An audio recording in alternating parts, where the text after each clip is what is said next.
Decolonization helped to transform the United Nations membership, propelling the organization's growth from 51 original members to 193 today. Decolonization is one of the most significant chapters of the organization's history. But this story is still being written as 17 non-self-governing territories remain. Each deserves attention. Each still waits to attain self-government in accordance with Chapter 9 of the United Nations Charter, the 1960 Declaration of the Granting of Independence to Colonial Countries and Peoples, and relevant UN resolutions.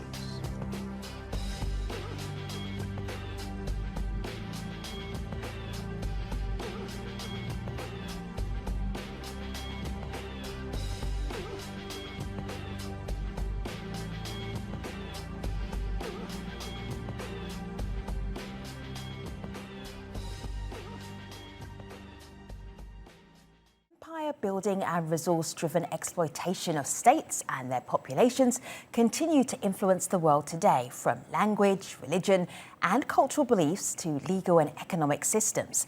In certain countries, colonial practices included slavery, genocide and the creation of political and ethnic divisions that remain to this day.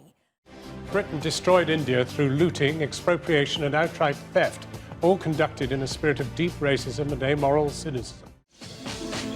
Big dream, big hope. It was in a very romantic period. This year, 17 African nations mark 50 years of independence from decades of European colonialism. One continent hungry for another's riches.